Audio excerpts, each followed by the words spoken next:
നമ്മുടെ നാട്ടിൽ പോക്സോ കേസിൽ പ്രതികളെയൊക്കെ പിടിക്കും, ശിക്ഷിക്കുകയൊക്കെ ചെയ്യും. പക്ഷെ അവർ നാട്ടുകാരാവരുത്.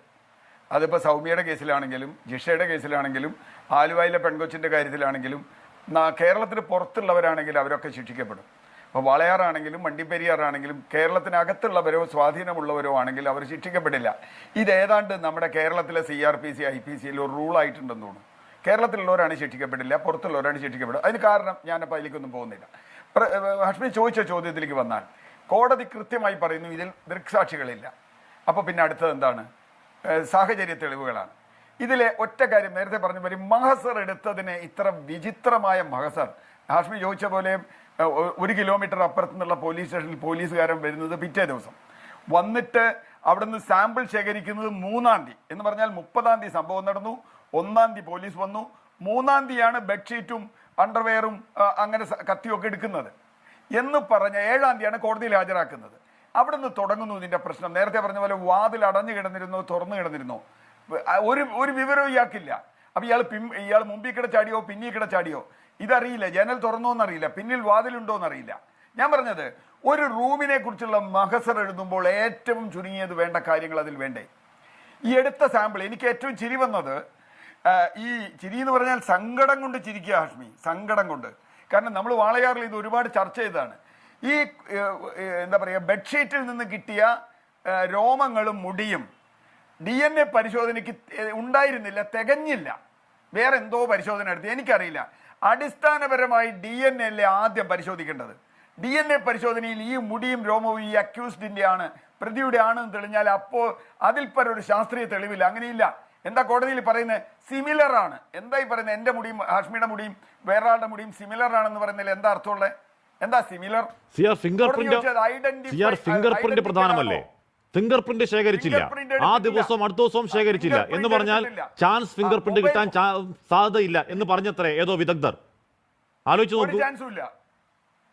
അതന്നെയാ പറഞ്ഞേ. ഫിംഗർ പ്രിന്റ് ഇല്ല. ഈ പറഞ്ഞതുപോലെ ഇവന്റെ നഖത്തിന്റെ മാർക്ക് അതിലുണ്ടോ എന്ന് സംശയം ഇല്ല, തെളിയിച്ചിട്ടില്ല. ഞാൻ എന്താ പറഞ്ഞു, സ്പേമിന്റെ ഒരു DNA പരിശോധന നടത്തിയിട്ടില്ല. എന്തടിസ്ഥാനത്തിലാണ് ഈ പറയുന്നത്? ഇതൊന്നും ശേഖരിച്ചില്ല പോലീസ് ശേഖരിച്ചില്ല എന്ന് മാത്രമല്ല, ആദ്യ ദിവസം പോലീസ് പറയുന്നത് ഇത് ചിലപ്പോൾ തൂങ്ങി മരിച്ചതാവുന്നൊക്കെ ആളുകൾ പറയുന്നുണ്ട്, അതുകൊണ്ട് കുഴപ്പമില്ല. പിന്നെ ഒരു CIക്ക് തോന്നുന്നു അങ്ങനെ. ഹാഷ്മി, എനിക്ക് പറയാനുള്ളത് എന്താ വെച്ചാൽ ഇതിലെ കേസിലെ മറ്റ് ഡീറ്റെയിൽസിലേക്കൊക്കെ ഇവിടെ പലരും പറയും, അതിലേക്ക് ഞാൻ പോകുന്നില്ല. ഞാൻ ഒരുപാടുണ്ട്. ഇപ്പോൾ മൊബൈൽ ഫോൺ പരിശോധിച്ചതുമായി ബന്ധപ്പെട്ടുള്ള വളരെ വിചിത്രമാണ് മൊബൈൽ ഫോണിൻ്റെ പരിശോധനയൊക്കെ. അതൊക്കെ പോട്ടെ, ഇയാൾ ആരോടൊക്കെയോ പറഞ്ഞത് കേട്ടിട്ടൊക്കെയാണ്. പാവം അമ്മയൊക്കെ വിശ്വസിക്കുന്നത് ഇവൻ ആരോടോ പറഞ്ഞു എന്നൊക്കെയുള്ള പോലീസിൻ്റെ മൊഴിയാണ്. അതൊന്നും കോടതിയിൽ നിൽക്കൂല. പക്ഷേ എനിക്ക് പറയാനുള്ളത്, ഇപ്പോൾ ഇതിന് ശേഷം ആളുകളൊക്കെ പറയും, ഇപ്പോൾ നമ്മുടെ മുഖ്യമന്ത്രി ഉറപ്പ് കൊടുത്താണ് വാളയാർ കേസിൽ, ഹാഷ്മിക്ക് ഓർമ്മയുണ്ടാവും, അസംബ്ലിയിൽ ഷാഫി പറമ്പിലിന്റെ ചോദ്യത്തിന് സ്പെഷ്യൽ ഇൻവെസ്റ്റിഗേറ്റർ ഓഫീസറെ വെച്ചു. സോജൻ നേരത്തെ മെൻഷൻ ചെയ്താൽ ഒരു ടീം, ചാക്കോ ഇത് ആദ്യം അന്വേഷിച്ചാൽ അവരൊക്കെ ഇപ്പോൾ എവിടെയാണെന്ന് ആരെങ്കിലും ഒന്ന് അന്വേഷിച്ചോ? സോജന് പ്രൊമോഷൻ കിട്ടി SPI IPS കൊടുക്കാൻ കാത്തു നിൽക്കുകയാണ്, പലരും തടസ്സപ്പെട്ടതുകൊണ്ട്. ചാക്കോ ഇപ്പൊ സർവീസിൽ പ്രൊമോഷൻ കിട്ടി വേറെ സ്ഥലത്ത് CA ആണ്, SAI ചാക്കോ. ഏത് പോലീസുകാരന് എന്ത് കുഴപ്പം പറ്റിയെന്നാ പറയണേ? വാളയാർ കേസിൽ ഒരു കേസിലും ചെയ്യില്ല.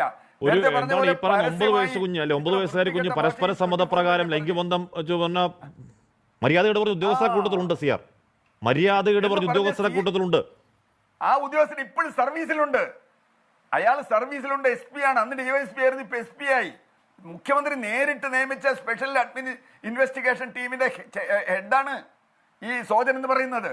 അദ്ദേഹത്തിന് IPS കൊടുക്കാനുള്ള ശ്രമം നടക്കണേ, അതിപ്പോൾ കോടതി തെരഞ്ഞുകൊണ്ട് തൽക്കാലം നിൽക്കുക എന്ന് പറഞ്ഞാൽ നമ്മുടെ നാട്ടിൽ ഇങ്ങനെ സ്വാധീനമുള്ള ആളുകൾ. എന്നിട്ട് ആ പ്രതിയുടെ വക്കീൽ പറഞ്ഞ കേട്ടോ, ഇയാൾ DYFI കാരനാണെന്നാണ് കുറ്റെന്ന്, DYFI നേതാവാണെന്നാണോ കുറ്റെന്ന്? DYFI നേതാവാണെന്ന് കുറ്റമല്ലല്ലോ, അവിടെയല്ലേ കളി. അപ്പം ഞാൻ പറയുന്നത് പാർട്ടി അട്ടിമറിച്ചൊന്നു വേറെ ആരും അട്ടിമറിച്ചൊന്നുമല്ല. പോലീസ് അന്വേഷണം ലിത്താർജിക്, ഒറ്റ വാക്കാണ് ഉപയോഗിച്ചത് ജഡ്ജ്. അതിലെ ലിത്താർജിക് ആയിരുന്നു. ഒരു കാര്യവും സാഹചര്യ തെളിവുകളുടെ ഒരു ശേഖരണവും നടത്തിയിട്ടില്ല.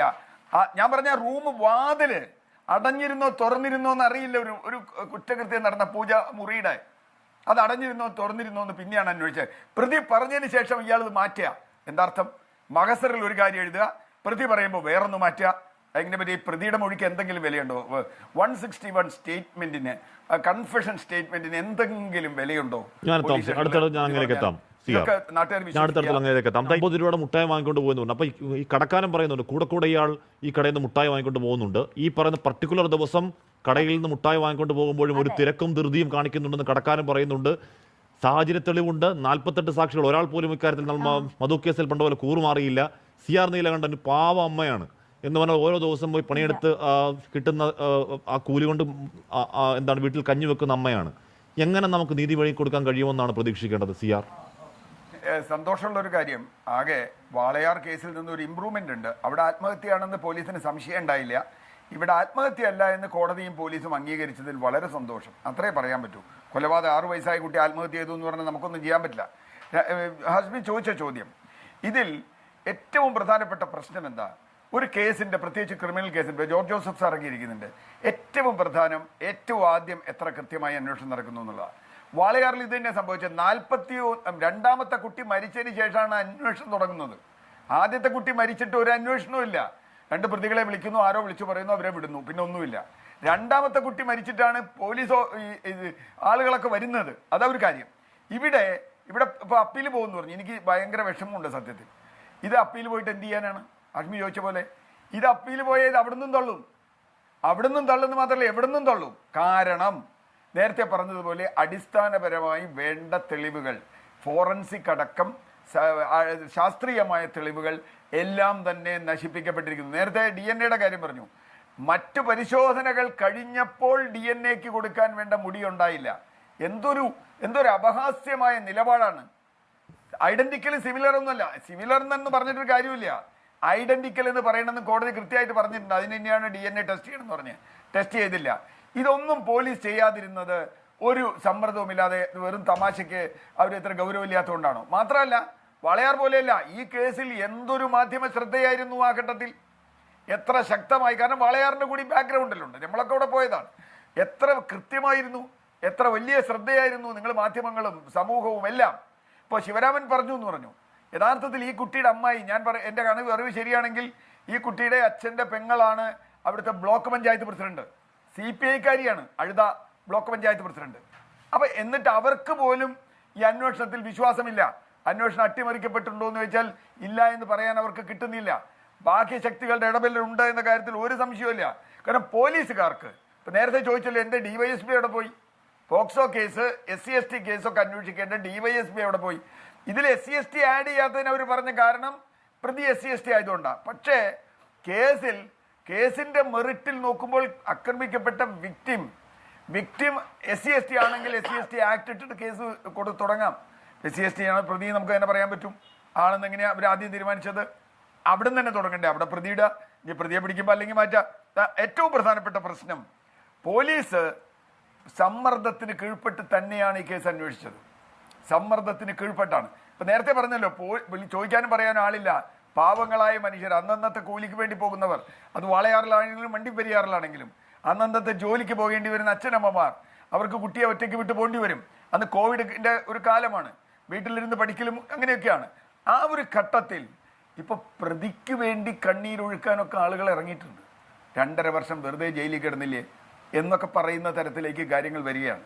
അപ്പം അമ്മ പറയുന്നത് ഞാൻ വിശ്വസിക്കുന്നു, ഇയാൾ തന്നെയായിരിക്കും പ്രതി എന്ന് പറയാനുള്ള അമ്മയ്ക്ക് ഒരുപാട് സാഹചര്യങ്ങളുണ്ട്. പക്ഷെ ആ സാഹചര്യം കോടതിയുടെ മുമ്പിൽ തെളിവായി കാണിക്കുന്നതിൽ പോലീസ് പരാജയപ്പെട്ടു എന്നല്ലേ ജഡ്ജ്മെന്റ്. ഇയാൾ പ്രതിയല്ല എന്നൊന്നും കോടതി പറഞ്ഞിട്ടില്ല. ഇയാൾ പ്രതിയല്ല എന്ന് പറഞ്ഞില്ല, ഇയാൾ കുറ്റം ചെയ്തിട്ടില്ല എന്ന് പറഞ്ഞിട്ടില്ല. നമ്മുടെ ക്രിമിനൽ കേസിന്റെ നിയമം എന്താ? സംശയാതീതമായി ബിയോണ്ട് റീസണബിൾ ഡൗട്ട് പ്രൂവ് ചെയ്യണമെന്നാണ്. ഇവിടെ നോക്കൂ, ആദ്യത്തെ ദിവസം ഇയാൾ കോടതി പോകുന്നതിന്റെ പോലീസ് സ്റ്റേഷൻ കൊണ്ടുപോകുന്നത് PW1 കൂടെ ഇയാൾ പോകുന്നത്, അവിടെ തന്നെ മൊഴിയിൽ വൈരുദ്ധ്യം വരികയാണ്. മൊഴി മാറണ്ട. ഇവിടെ ഈ മറ്റേ കേസിൽ എന്താ? മധുവിന്റെ കേസിൽ മൊഴി മാറ്റുന്നതിന്റെ പ്രാധാന്യം എന്താ? ദൃക്സാക്ഷികളാ മൊഴി മാറ്റണേ. ഇവിടെ ദൃക്സാക്ഷിയില്ല.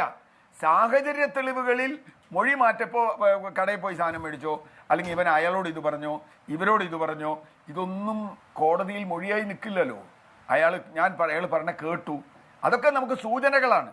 അതൊന്നും എവിഡൻസ് ആക്ട് അനുസരിച്ച് തെളിവല്ല. അത് കോടതി പറയുന്നുണ്ട്. സെക്ഷൻ 8, സെക്ഷൻ 7 ഒക്കെ കോടതി ഉദ്ധരിക്കുന്നുണ്ട്, അതിന് തെളിവുകൾ ഉദ്ധരിക്കുന്നുണ്ട്. അപ്പോൾ പ്രശ്നം എന്താ?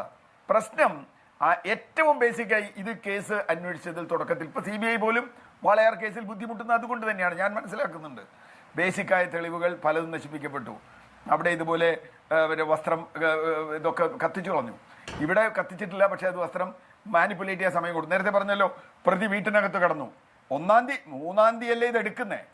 30 മുതൽ 3-ാം തീയതി വരെ 4 ദിവസം തൊട്ടടുത്ത അയൽ വീട്ടിലെ പ്രതിക്ക് 1-ാം തീയതി പോലീസ് സീൽ ചെയ്യുന്ന അതിനടുത്ത് എന്തെല്ലാം കാര്യങ്ങൾ ചെയ്യാം? അയാൾ അവിടെ കസേര വെഞ്ഞു മേശ ഇടാൻ തോരുന്നു, എന്തൊക്കെ ചെയ്യാൻ പറ്റും? അപ്പോൾ ഇത് അസ്വാഭാവിക മരണം വന്നാൽ 30-ാം തീയതി വൈകുന്നേരം ആ റൂം സീൽ ചെയ്ത് അവിടുത്തെ സാധനങ്ങൾ, സംശയിക്കുന്ന സാധനങ്ങൾ മുഴുവൻ കസ്റ്റഡിയിലെടുക്കാൻ എന്തുകൊണ്ട് പോലീസിന് കഴിഞ്ഞില്ല? 1 കിലോമീറ്റർ പോലും ഇല്ലാത്ത അപ്പുറത്തെ പോലീസ് സ്റ്റേഷൻ നിയമാനം കൊണ്ട് എഴുന്നള്ളി വരാൻ പോലും കഴിഞ്ഞില്ല സിആർ. പിന്നെയാണോ ബാക്കി കാര്യം?